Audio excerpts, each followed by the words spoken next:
Raise your hand if you've sent an angry email to someone else. Raise your hand if you've written a few furious words and posted it to Twitter or to Instagram.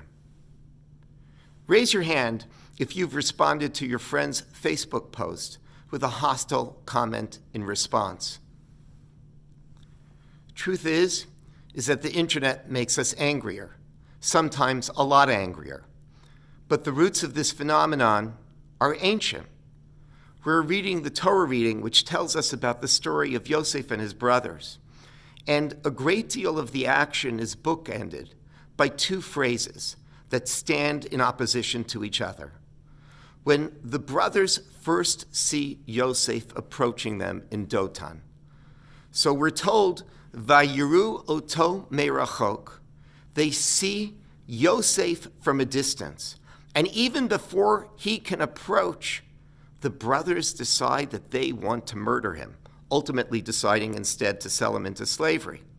But the hatred was there before he could even approach. And then at the end of the story, we're told that when Yehuda wants to argue for the life of his little brother Binyamin, we're told, Vayigash elav Yehuda, that Yehuda approaches. He walks forward. He comes closer. And as the Midrash explains, this is a language of reconciliation. When you stand at a distance, when the person seems to be more of an abstraction than a real human being, then it's easy to hate.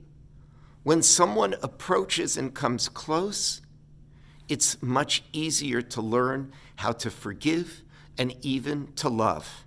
And a great deal of what goes on the internet, and psychologists have studied this, is that when you don't spend time with the other person, you see them as an abstraction.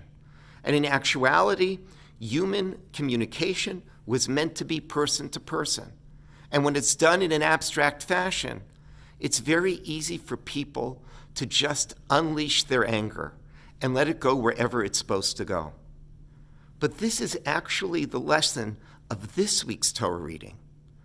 There are times, perhaps, when you do need to communicate from a distance, but one needs to learn the lesson of Vayigash elav Yehuda, that you need to approach or write something in an approachable manner.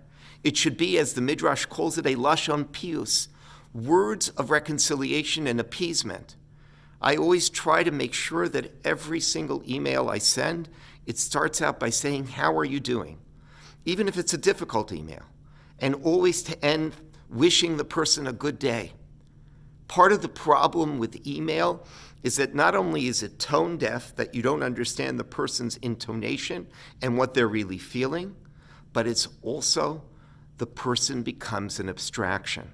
And the only way to sort of counteract that is to do exactly what Yehuda did, to approach in a spirit of reconciliation, in a spirit of closeness, and to write at least these posts, these words, in a language of pius, in a language of reconciliation.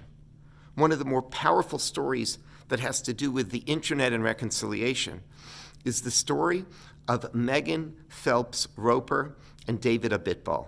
Megan Phelps Roper is the granddaughter of Fred Phelps, the founder of the Westboro Baptist Church, which is a horrific, bigoted outfit which hates Jews and gays and even the American military. And Megan Phelps was part of that church, and she would start posting her thoughts on Twitter to try to gain more followers.